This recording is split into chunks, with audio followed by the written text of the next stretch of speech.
Welcome once again to The Sage. Thank you for being our constant companions on this wonderful journey of The Sage. Wow. It's been an exciting time for me as The Sage and for the show because of the things we've been able to bring back from my recent travel outside the country. I had the privilege to go to a few places, but particularly my time in Canada was very memorable. If you remember from having listened to some of our recent episodes, I had the opportunity to attend the Black Canadians Summit, the National Black Canadians Summit in Halifax in Canada. It was so inspiring. I have described it in the detail, where I met hundreds of young Black Canadians, most of them of African descent, in the Canadian continent. They inspired me. They were wonderful. There were so many of them so well qualified. They'd made wonderful contributions to Canada, to the progress of Canada. And they came together in that summit to affirm it and to ask for equal rights with all as legitimate citizens and residents of Canada. Many of them were Nigerians, and I was so proud of them. If you've also listened to some of our previous episodes, I had the privilege, the opportunity to sit down and talk to some of them so that they shared their story with you, talked about their progress, talked about their hopes and views for Nigeria, and gave hints about some of you in the audience who may want to venture out in the diaspora, how to go about it. Yes, it's been exciting. This past few weeks have been exciting. And now we're back on this beautiful soil that is ours, Nigeria. And I was doubly blessed by having one of the most remarkable of the young Nigerians in the diaspora actually here in this country at this time, and so able to complement my discussions with Nigerians in the Canadian diaspora. Trust me, the discussion with this remarkable young man is a treat that you will remember for a long time to come. Why? Because my guest is unique. Or perhaps, I don't know whether unique is the word. My guest typifies what I see as the perfect combination in a Nigerian young person who decides to venture and live in the diaspora. What I say to them, it is a good thing to do, by all means. The opportunities are better. Go there, excel, show them that we Nigerians are the best in the world. But never forget your continent from where you're descended. Never forget Africa, but perhaps most importantly, never forget the fact that you're in Nigeria. Straddle both continents as you continue to be perfect out there in the diaspora. Find time in your life, in your ambition, in your plans to concretely contribute to this our wonderful country. My guest today has done that in such wonderful ways. Not only has he excelled in Canada, but he's also shown his mettle in Nigeria. He's demonstrated the courage that is required to sacrifice time and money and be part of Nigerian politics, Nigerian life in such a way that would allow him or provide him the opportunity, if we allow him, to contribute to the positive development of our country. There couldn't be a better combination in a person. He's a treat. Stay with me to meet this wonderful guest in the next segment.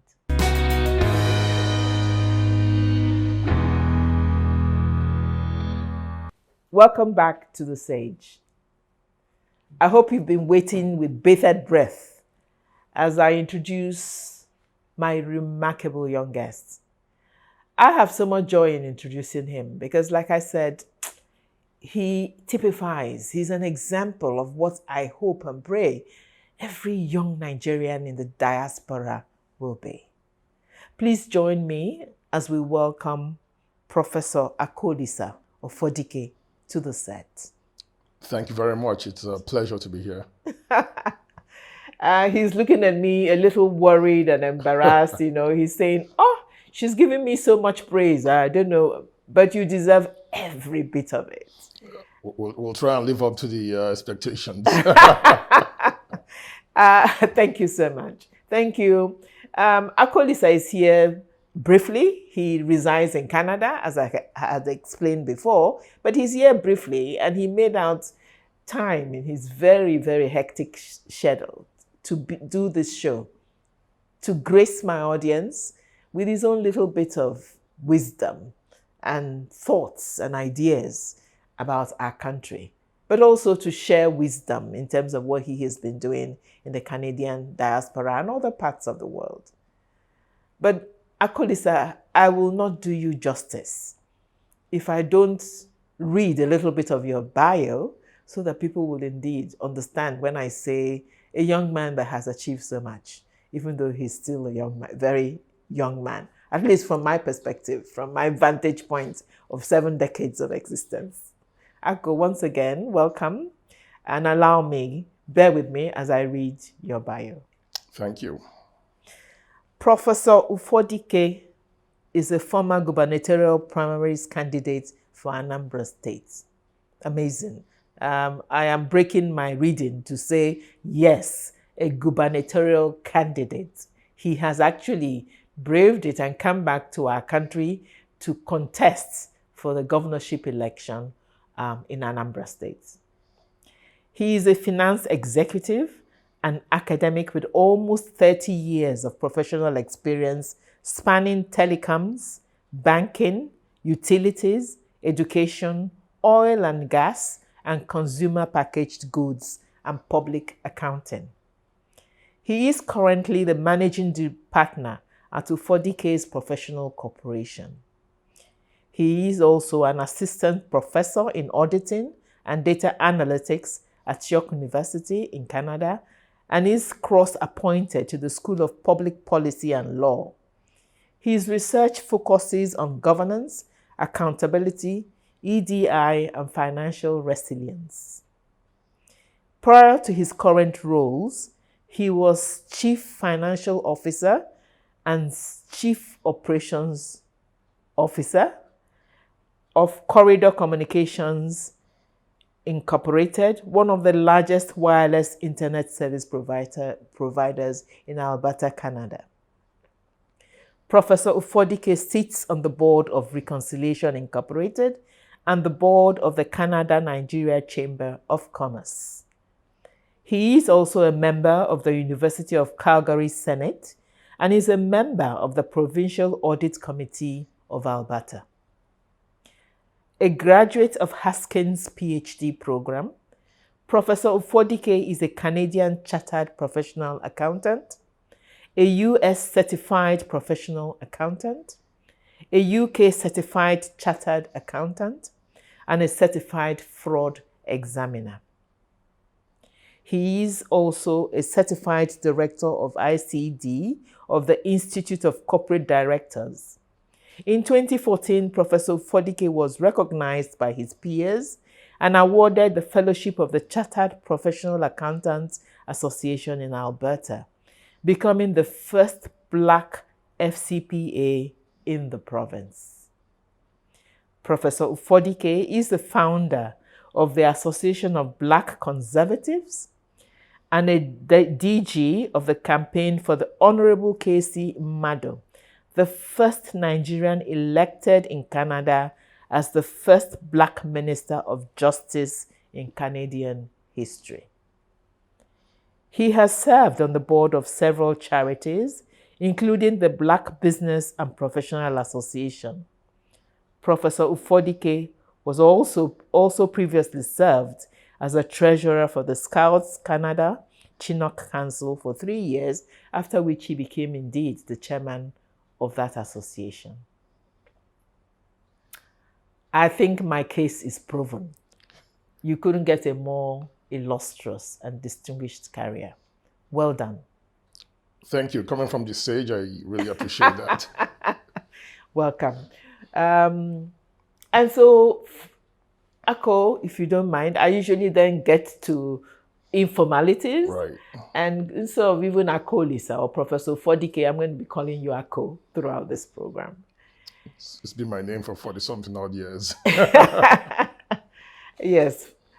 So great. So Ako, you've done well. I read your bio with pride. Like the mother, I represent the mother generation for you guys. Some of my own children are your age and so on. It is what we pray and hope for when we give birth and we struggle and train you and support you and, so that you get educated. When we're able to read a bio like this and see it, we're proud. You've done well. We're proud of you. Proud of you. I'm proud of you as a mother would be, but also proud of you for being a Nigerian and setting those examples in the Canadian diaspora and therefore making us proud.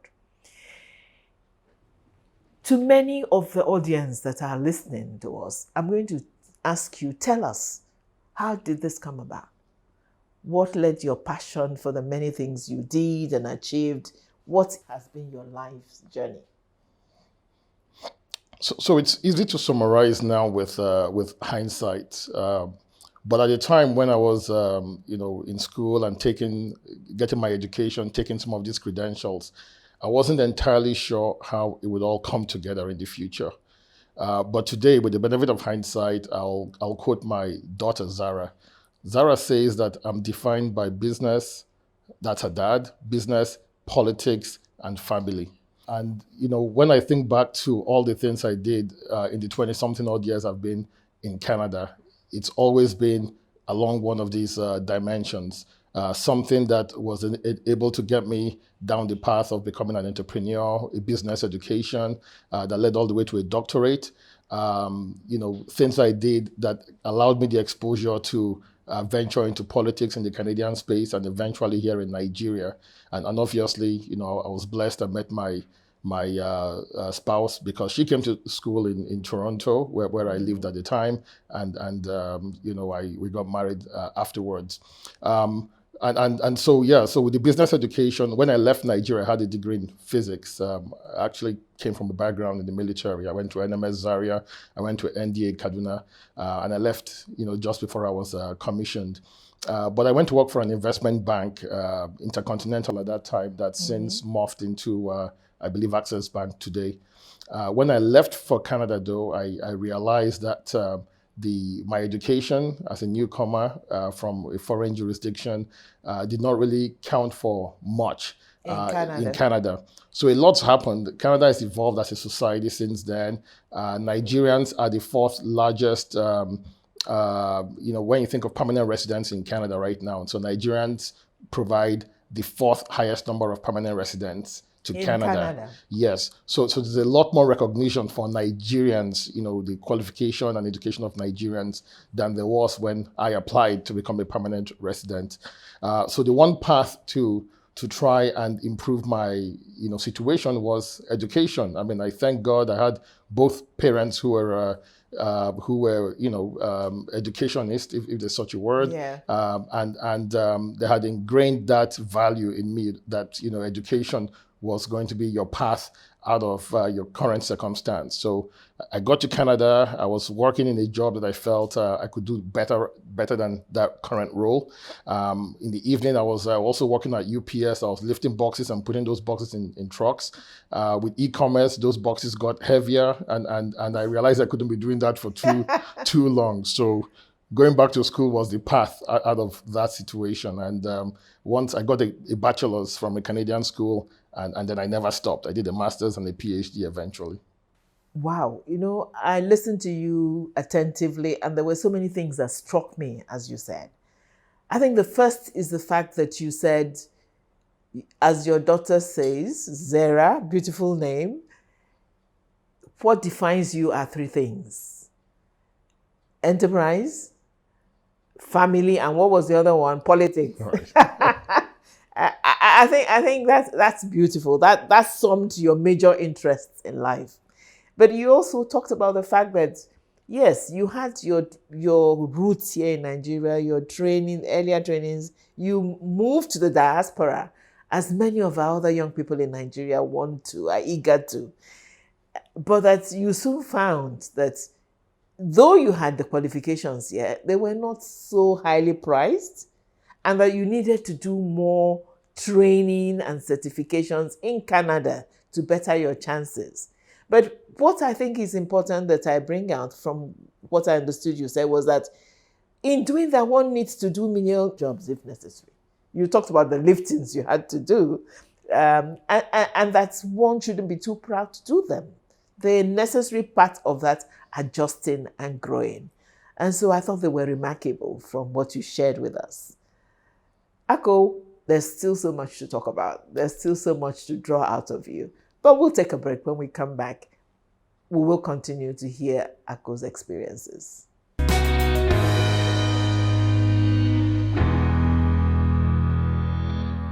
Welcome back. And so in the last segment, Akolisa told us about how he made his way, how he got all the qualifications and trainings and so on that he felt was necessary in order to support his ambitions and the things he wants to do in life. But as I introduced him, I also did say that not only did he work, train, certify, became a professional in Canada, he never forgot us as Nigeria. He never forgot the fact that we remain his heritage. And the fact that what I think is beautiful about this is that he can be effectively a Canadian, but also effectively a Nigerian.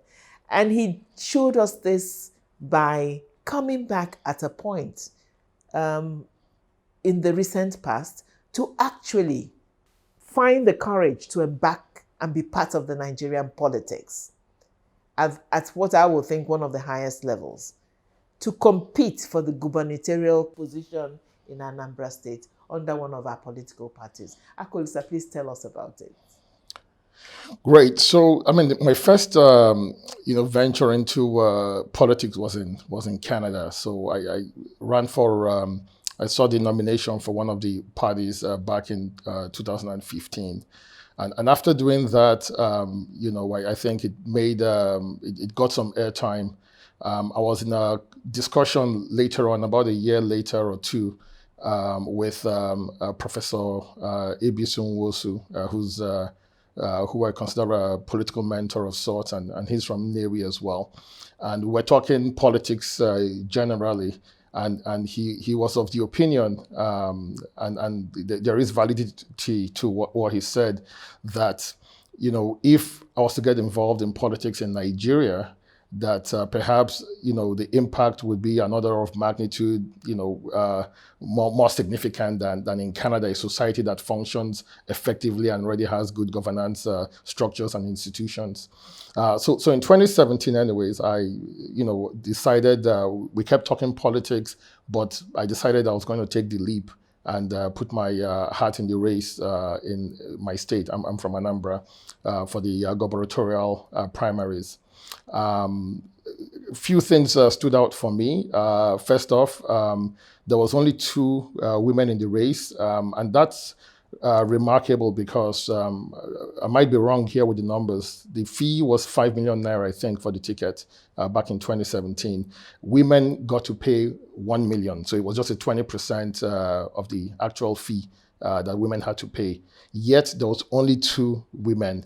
And those two women were politicians already. But I felt it spoke to the state of affairs of the political situation in Nigeria, because I can tell you that being from Anambra, there's at least 100 women that I can recommend that will make excellent governors, including the sage. Yeah. But yet people must have been exceptionally skeptical about politics because there was no woman from the private sector who took part in the process.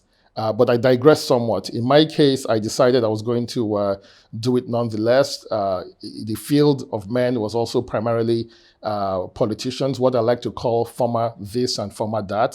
There was a former minister, there was a former senator, I was going to contest, against those individuals, only to be disqualified by the party. Wow. So the PDP, I guess I've named the party now. The PDP disqualified me, and I, ended up in a nasty situation where I had to threaten litigation. I was down the path of litigating already, and then they overturned that decision. What was their decision? Why? Why did they? I was disqualified because I was a dual citizen, which is nonsensical, because there's nothing in the Nigerian constitution, that bars natural-born Nigerians from maintaining dual citizenship. Incidentally, the case that the precedents for that, lawyers like to cite precedents, was actually a PDP case. So the PDP had disqualified someone in the past. I believe it was at Jimobi, if I have my facts correctly. And if we all recall, he eventually won that case, eventually became governor. So the precedent for that case was PDP was the defendant. And yet, 15 years later, they were still trying to use the same antics. So it required a lesson in history to the party. And eventually, I was allowed to run as a candidate. And the state of affairs obviously has evolved significantly since then. There was a lot of political apathy, not just amongst the youth, but also amongst Nigerians, in general. People do not necessarily believe that the political process can be fair, objective, and produce the intended outcomes. And I think here's what's changed in all of that time. I think it's NSAS, right? Okay. Because you think it was a landmark period for this country? I believe so. I believe so. It got, people speak of youth, derisively in Nigeria, right? So if when a politician says you're a small boy, or you're a young person, they don't mean it in a nice way. They mean it, derogatory. In a derisive way. Or when they say you're still young, you can do this later. It's not intended as a compliment. It's intended as derision. But I think, NSAS sort of showed that the youth had run out of patience.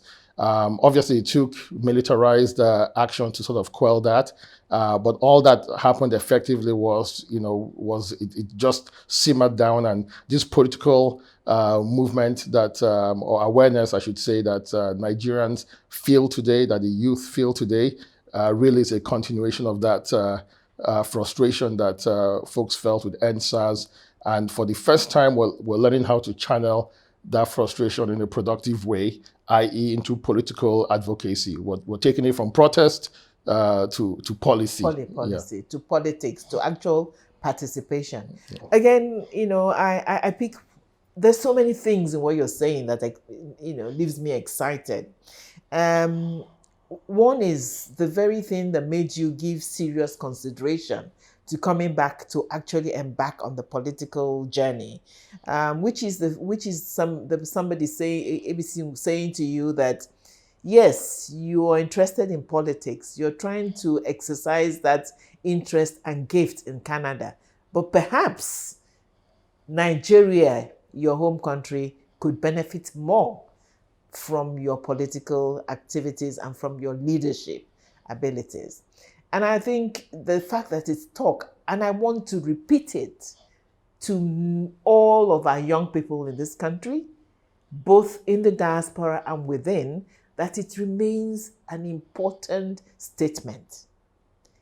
You must listen to it, let it resonate as it did with you, and give serious consideration to being part of the political action. The other statement you made, which excites me, I'm biased towards that, is the fact of the gender, should I call it inequalities? The fact that there are very few women running, and the situation hasn't changed. Women constitute approximately 50% of the population. There are tons and tons of qualified women. And I am biased, but let me also say that I think actually women sometimes make the best leaders because there's more of the heart in what we do, the more of the mother. And yet the barriers continue to remain. I think what I will do as a sage sometime in future is to really discuss what are the barriers that stop more women from being part of the politics of our country. Because I believe, and I know for a fact, that the day we have more women in leadership positions, it will bring good for our country. But I will leave that. You threw me that that red herring. Now I'm chasing that. Again, it is good. It is good that there are young, determined, educated people like you who is able to take on, issues like the one we just described in your political party, where people disqualify you because they're looking for anything with which to disqualify and reduce the competition. So there's so much to learn from your experience. And so I'm going to ask you, look back on that, your journey. Is there something you will have done differently, do you think?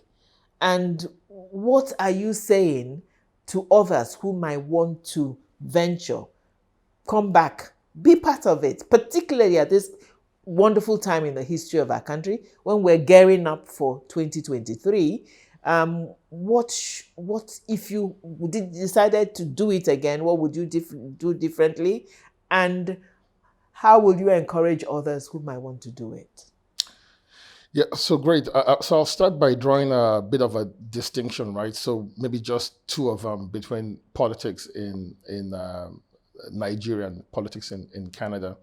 The first is, political parties in the Western world, in Canada, all look at trying to be a big tent. So it's very easy for you to join a political party, for you to get involved. In Nigeria, political parties tend to be somewhat insular. They might allow you by a membership form. That might be easier from your local government or from your state.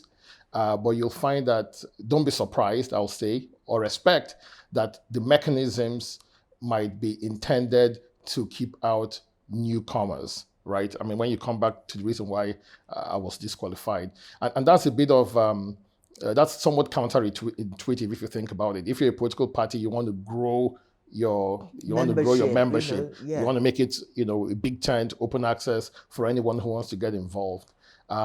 So that's, I guess, something that anyone who's trying to get involved needs to be mindful of. It's not a reason not to do it. It's something to anticipate before getting involved, so that when it happens, obviously, you're ready, just like a game of chess, to sort of navigate those challenges and insert yourself. So politics in Nigeria quite often involves inserting yourself. You're going to have to insert yourself as opposed to receive an invitation to the table. And then the second distinction is, I like the analogy a good friend of mine who's a pastor gave me, and it's he gave it in Yoruba. Actually, it was a Yoruba adage where he said, even the work of God requires money. So even if God's work, which is the church, requires money, then everything requires money. A production like this, a non-profit, the work you're doing, which is incredible, requires money. If you're a business, that requires money. Politics also requires resources and funds as well. And those resources are people and money, if you think about it. So those are the two, I think, the two major lessons, if I may, that I took away from that. And again, both of them are not reasons not to get involved. They're just things to anticipate when one gets involved. And I think we're starting to come to a head, at least when it comes to resources, because, previously, most people here will recognize that in Nigeria, we look to take from our politicians as opposed to the other way around. But now we're in a situation where people are learning to give to their politics. I'm looking around the city, for example, I'm seeing, billboards everywhere and the likes of it.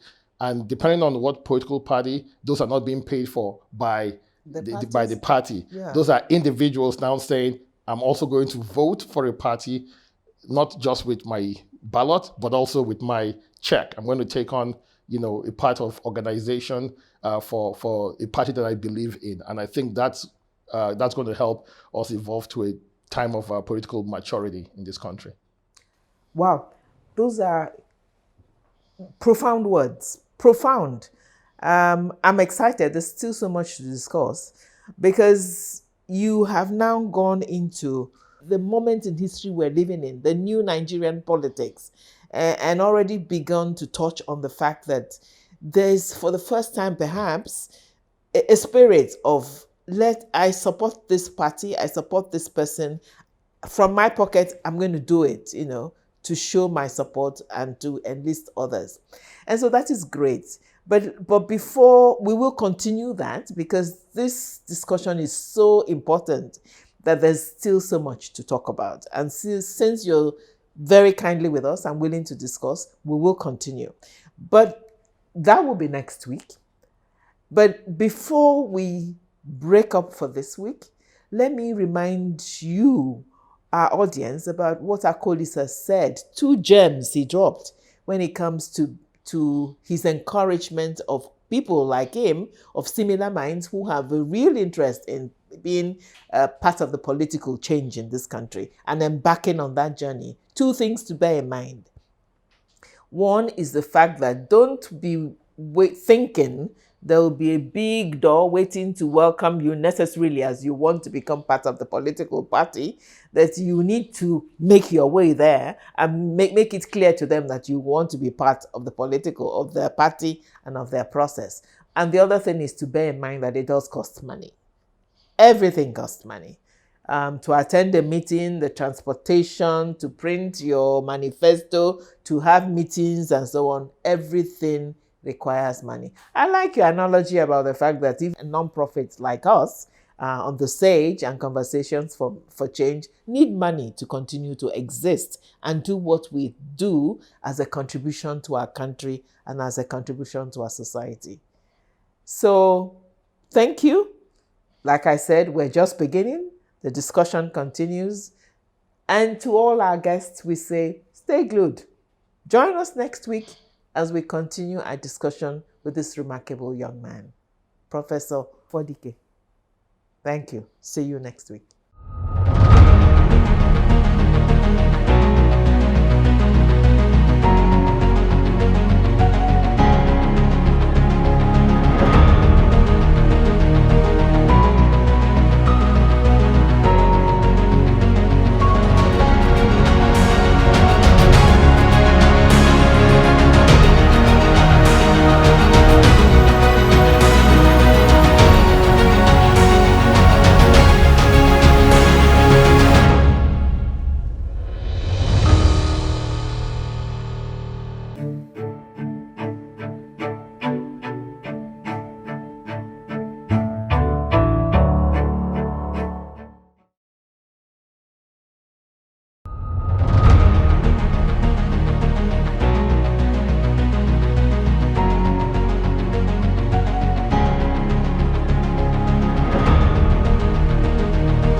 Welcome once again to the Sage. Thank you for being our wonderful companions on this journey. I hope you watched our episode last week when we began an amazing and very, very interesting discussion with our guest, Professor Ofodike. It's been so amazing. In fact, we didn't even want to break that last week's session. But we continue because he kindly consented for this second episode to happen. But there was something he said last week as he described his own experience in Nigerian politics when a few years ago he decided to take the bull by the horn and come back and contest as a governor in one of the states in this country, in Anambra State, where he comes from. And before we continue to discuss the current political situation, which is the all-consuming topic for all of us in the country, I just had a thought to ask him. So there you were, with your teaching jobs and your, enterprise in Canada. One day you felt inspired, decided to come do your own bit here in Nigeria and run to be governor. What did your family say to you? What did they have to say? Because as we talk, others who are listening need to understand the mountains you scaled.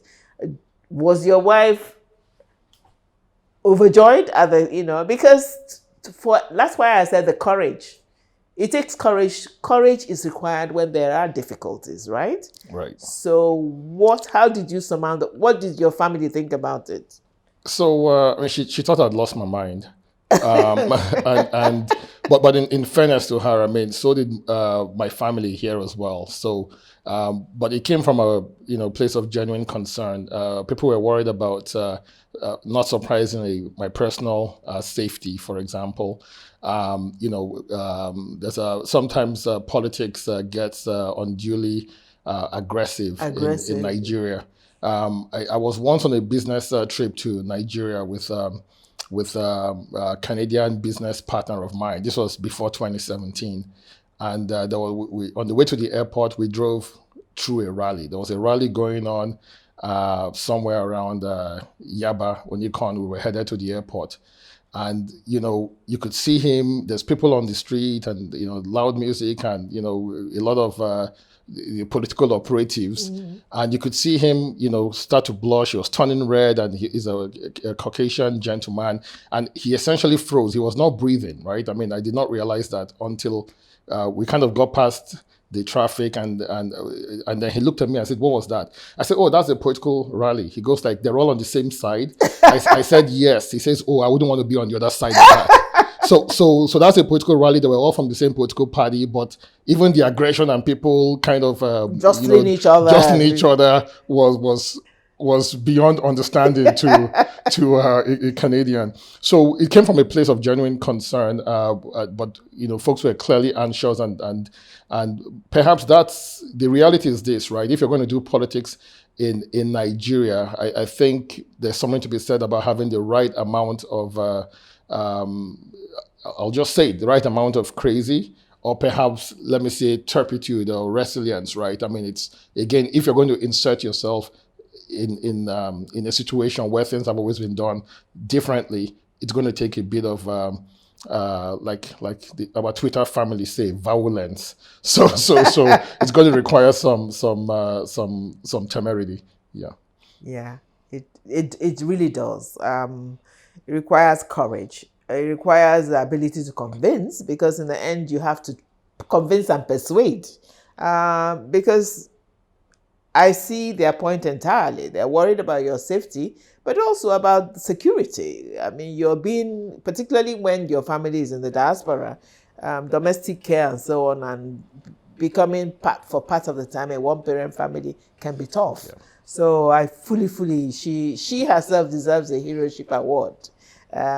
But let me just, before I move on to the other things, say, what about your children? What do you think it was? How did they take it? So my children have always been my biggest political fans. And even when I ran, ran for office in Canada, so every time I went to an event, we had 3 kids then. So my daughter, Zara, and the twins, we have 4 right now. They were all under 5. They would have front row seats and they would clap at everything I said. And that kept me going. Even when the rest of the audience was staring at me blankly, I had 3. I could count on those 3 votes in front. Now there's 4 of them, and the kids, I mean, are very supportive. I mean, obviously, they're also young and might not understand, the full implications of what it means to perhaps run for office in Canada versus Nigeria. But my kids, they're my biggest fans when it comes to politics. They think Daddy is a hero. Yeah, indeed. Yeah. Okay, that is nice to hear. So, Ako, now we're very much, politics is our bread and butter. I mean, it's the most almost consuming topic for us in Nigeria, and rightly so. What about this time round? Are you thinking of embarking on anything political directly? So no, I'm not running this time. But obviously watching the situation very closely and with very keen interest. Just like any Nigerian in the diaspora should. So diasporans obviously are responsible for Nigeria's largest source of foreign exchange. So if you're in the diaspora, you contribute more FX to Nigeria than crude oil, right? But yet we don't have voting rights in Nigeria. The recent modifications to the Electoral Act, the Senate voted against granting voting rights to the diaspora. So clearly we have a vested interest in this election because, perhaps the way advocacy works is, you get a candidate who's friendly towards your plight, and hopefully they can bring about that change that you'd like to see. So we have an economic stake in Nigeria because, again, a lot of social programs here are funded by Nigeria. If there's no social welfare in this country, the social welfare is really one that's communal. It's driven by family. It's driven by family that's in some instances overseas. And so I'm watching with keen interest, and I think everyone in the diaspora should. And I think clearly everyone in Nigeria should. We've seen an uptake in the increase in voter registration. I watched with disappointment, I think a couple of days ago, where INEC said, if I have my math correct, I think close to half of the new registrations are being thrown out. 1.something million. Yeah. So, which is a real shame. I mean, over short-sighted internal policies, nothing to do with the Electoral Act, nothing that needed presidential consent, but just administrative, backwardness. So the situation, I mean, if you missed it, is if you had an existing registration and you attempted to register, so you try to find it, perhaps maybe your name's misspelled. Maybe rather than have you in the system as Ufodike, they had you as Ufodika. And so you couldn't find it when you tried to go online to find your previous registration to maybe move it to a different polling location. You then went ahead to re-register. What they've done is they've thrown out your new registration and kept that incorrect registration that you can't even find in the first instance. I listened to that too myself. So that's going to leave a lot of people disenfranchised. I mean, and people obviously start to think again, it's about the politics of excluding people, right? We should be celebrating the historical registrations that we've seen because that's going to give voice to a lot of people, who had never voted in the past, either because of their age, they were less than 18 the last election, but also a lot of people who had been politically passive and have now been engaged following, again, the NSAS movement. It's a shame that some of those voices are going to be stifled because of this recent INEC pronouncement. Takeaway, though, is everyone in country, everyone in the diaspora should all be watching this election with keen interest. Absolutely. I agree with you on so many points. I mean, the fact that the diaspora, a pity indeed, like you said, that they can't vote. Although for many other developed countries, people in the diaspora do vote, particularly when you have safe and secure virtual electronic voting that can be done.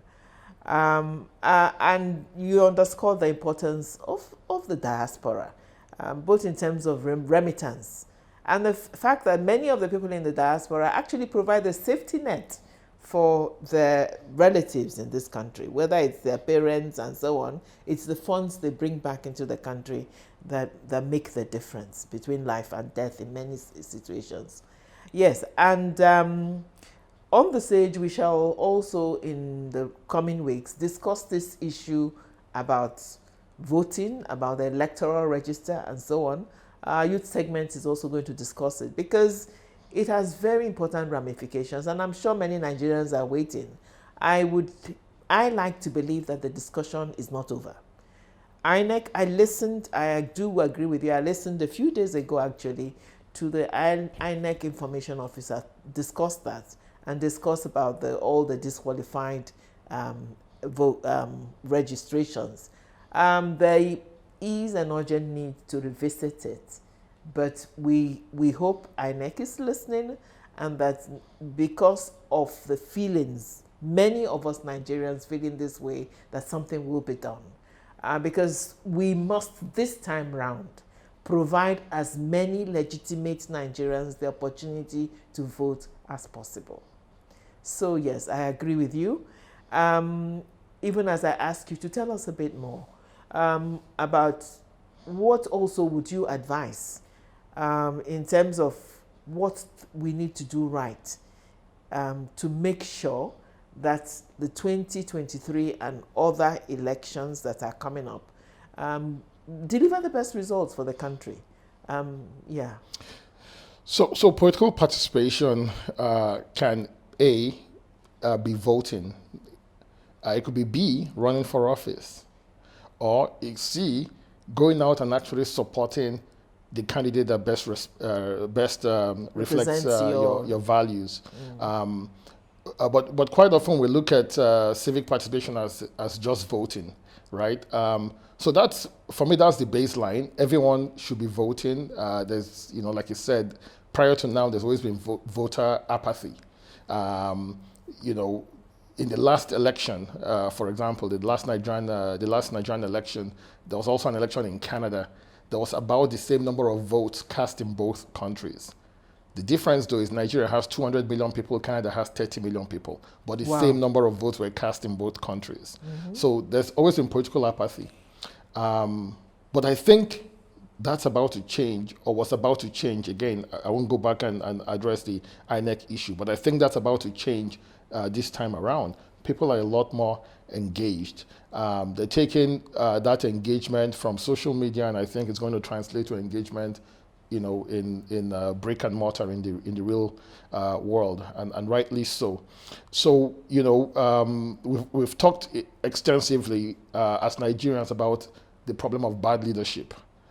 We've not talked enough about the problem of bad followership, if there's such a word, and that's A, selling your vote.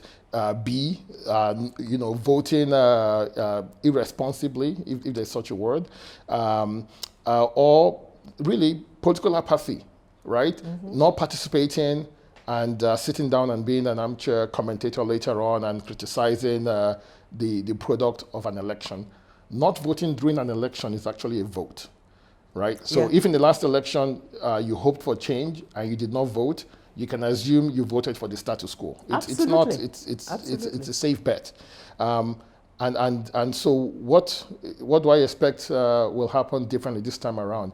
I think you're going to see people take on their civic responsibility, take it a lot more seriously, right? We're going to have that, hopefully, that followership start to take its position. The passive, silent majority are going to say, well, I get one of these, I get to exercise it once every 4 years, and I'm going to do so right now without fear, intimidation, and I'll do it, with a lot of seriousness, recognizing what the implications are for myself, but also for the future generations of this beautiful country. Uncle, what you just said resonates deeply with us on the stage and on C4C. For the past few weeks, we put out a call of action. I made a call of action, and we called on the silent majority. We first of all declared that the vast majority of us Nigerians are good people. We're people who mean well. We're people who have given our lives blood and worked for this country. We ask that those of us like that, the vast majority, rise up for the first time. And it's with joy that we're beginning to see that happen. And I also want to underscore what you said, which is so important, the fact that a non-vote, inaction, is actually negative action.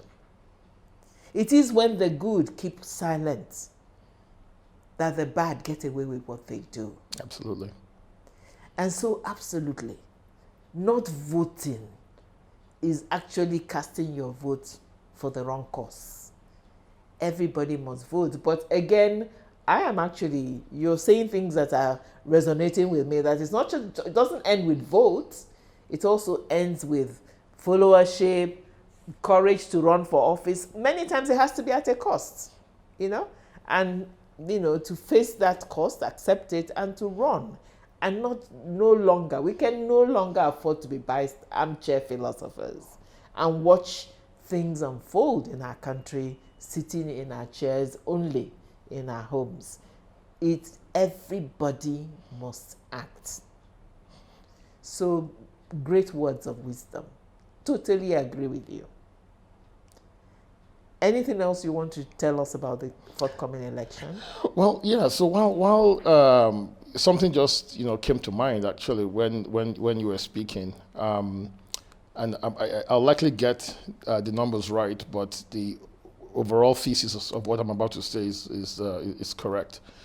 So I looked at voting data. I met with a few students from University of Lagos many years ago, would have been around maybe 2016, 2017, politically active students. And I brought to their attention, I had looked at the voting data in that local government, whatever it's called, Akoka 1, for example. And I looked at what the State House of Rep individual had won the election by. I looked at the Federal House of Rep election as well. The State House of Rep individual won by something like maybe 40,000 votes. That's what he got. Unilag has 80,000 students. So clearly, there's no reason why a Unilag student should not be the House of Rep person for that local government. If he came out and everybody voted that's right. for him. Yeah. If the students were able to essentially harness their votes, support one of their own, chip in, the student union, asked everyone to chip in 100 naira, 100 naira times 80,000. I think that's perhaps impactful enough. And like I said, those numbers wouldn't be exact, but the overall thesis is accurate, which is it was such a low hurdle for a student who decided, I'm going to run for the House of Reps. And who mobilized his constituency. Yeah. Well, yeah. to win. And that thesis is likely true for every city in this country, every local government that has a university, right? Because if you think about it, like if you go to Ibadan, for example, and University of Ibadan maybe has even more students. If you go to University of Nigeria and Nsukka, that particular constituency for the State House of Rep, any university, a young person from that university who has, the right sort of mobilization agenda can probably end up emerging as the elected candidate. The point in that story is there's a lot of focus and a lot of obsession about national politics, about the presidency.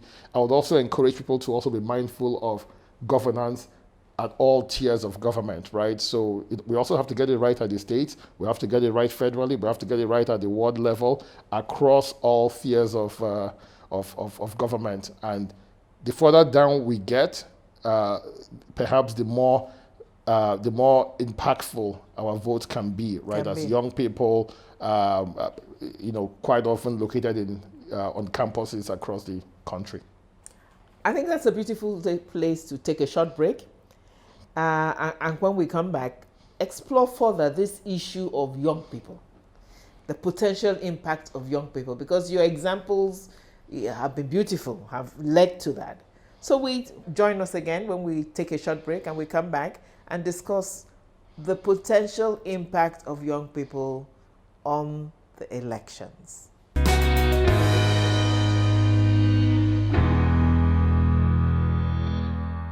Wow. Thank you for having been with us, having stayed with us.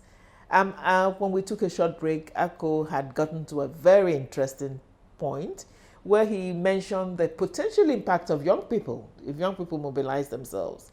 And it's something that is passionate to my heart, not just because we, Conversations for Change, the SAGE is all about empowering predominantly young people, but the fact that also I'm something of a little of an expert on issues of population and demographics, in saying that the young people form the huge majority of this country. I know that approximately, actually 80% of people of this country, 80% of the population of this country are people under 40 years.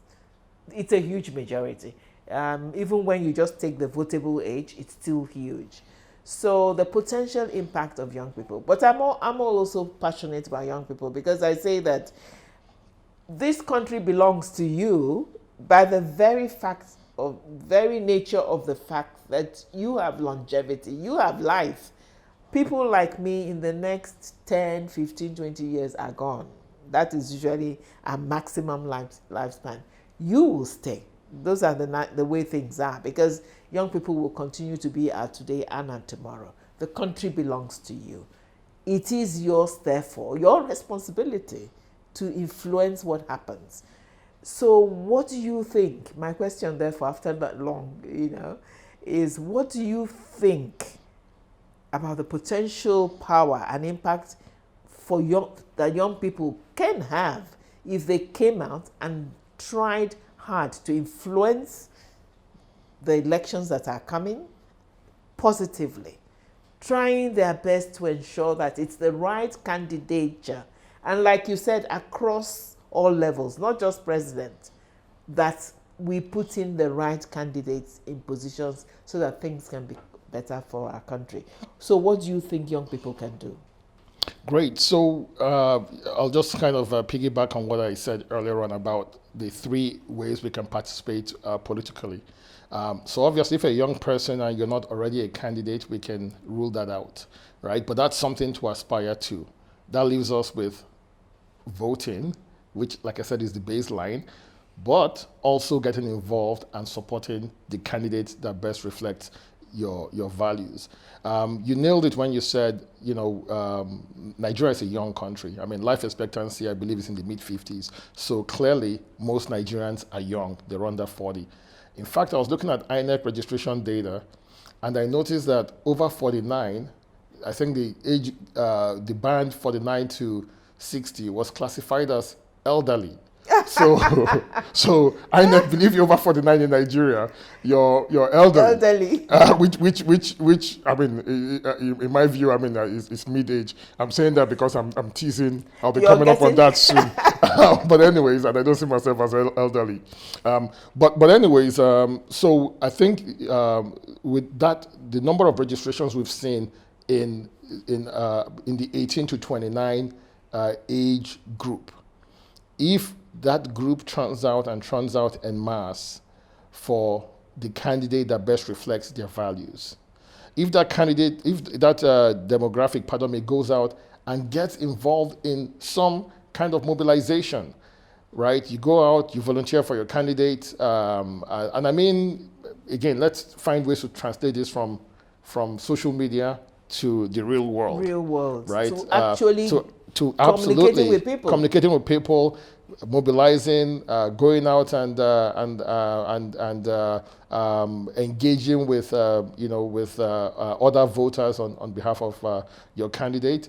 I think we can I'm outside of that threshold right now, they can make the most impact in this coming election. And that demographic's always been looked at as being a highly unreliable voter base. But I think they have an opportunity to stun the sort of institutional approach to thinking and the institutional approach to doing politics in Nigeria.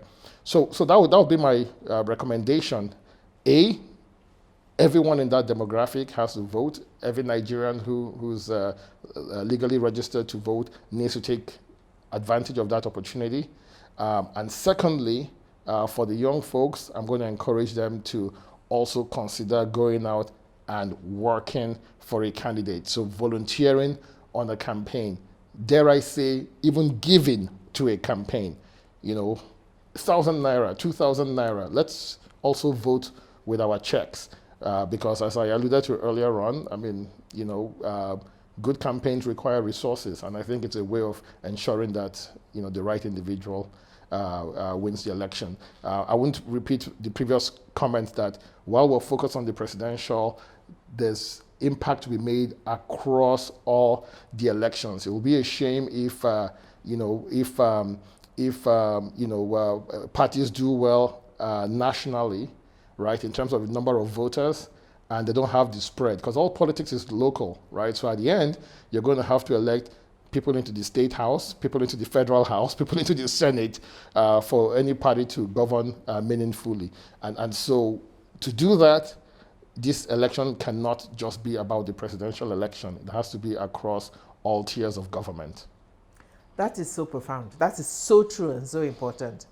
There's so much more I would love to discuss with you, but I know that we have limited time. So I'm going to zero you into what about Nigerians like you in the diaspora? How do you see yourself contributing to this effort so that young people impact what is happening and we bring out meaningful right leadership in the future? What can the people in the diaspora do?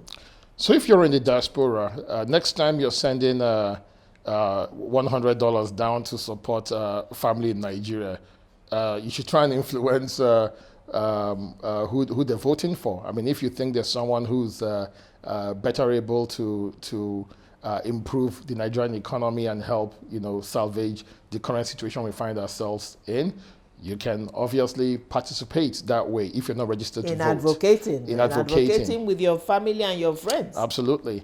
In my case, I'm registered to vote. I mean, that's even better. Come back and vote.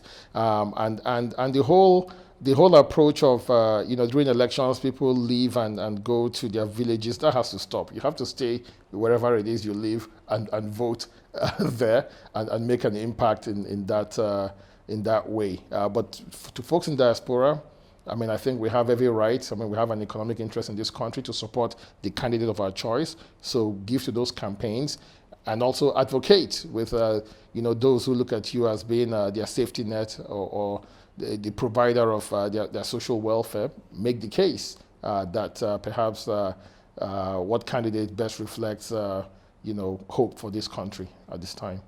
Two very, very important pieces of advice. And I, again, forgive me if I re-echo them, that advocacy is important. In the same way that you're providing financial support for many of your relatives and friends in the country, also advocate and do your best to persuade them to vote what hopefully is the right candidate. Those who can vote should please, by all means, come and vote. Who are registered legally to vote, it's their right. They should come and vote, and so on. So important. I hope all our young people within country and in diaspora are listening. Ako, thank you so much. It's been a wonderful time with you. Can I ask you to turn to our audience once more and say your parting words from your heart? What would you be saying to us Nigerians, to many other young people in and outside the country as words of advice? So change sometimes comes from within, sometimes change comes from outside. So to everyone who's in Nigeria, in my case, I mean, I got involved. It wasn't easy, but it was impactful, I think, in many ways. And also it actually resulted in some exposure that I wasn't aware of. I did get an invitation afterwards to chair the economic policy team for a presidential candidate in the last election. I won't mention which one. And that only came about because of the fact that that individual had seen that I had come back and I had run in a political process, and they became aware of my background, and they felt I had something to contribute to their policy platform. To those who are in diaspora, change can come from outside. Karl Marx talked about the concept of the free-floating intelligentsia, right? People who lived outside of a structure but could see the gaps and deficiencies in that structure. And in many ways, he was referring to the diaspora back then, to the Russian diaspora. And in this case, I'm referring to you, the Nigerian diaspora as well. I think we have a role to play. We live outside of the structure. We can see the gaps in the structure, and we can see ways to enhance it and improve it. And I think it falls on all of us to do what we can in our way to make Nigeria a better place for everyone. Thank you. Excellent. Thank you so much. Those are profound words of wisdom. I'm sure that all our children in the diaspora had that, because it leaves the responsibility equally. While the young people in country will do and should do their best and must do their best, our young people in the diaspora also have a huge responsibility to support that and to do what they can do also, so that we turn this country round for the better, for the good of all of us, but most importantly for the good of you young people who will be here for a long time. And so thank you once again, Professor Kodisa. Thank you for being with us. Thank you to our wonderful audience who have been with us through the two programs he graced us with. I'm sure you agree with me that every bit of this discussion was so illuminating, was so important. It's a beautiful conclusion to our diaspora discussions. I count myself blessed to have had the opportunity to travel recently and to be with them be with many of our young, beautiful Nigerians, both in Canada and the US. I think the movement has indeed begun. It is a movement that will not stop. Many of them are already pledging to help us, to work with us, to encourage us in country, so that 2023 and so on will bring a better life for us in terms of leadership of our country. We thank you all. Please do continue to be with us. It's a pleasure to be the sage on this journey. Thank you. See you next week.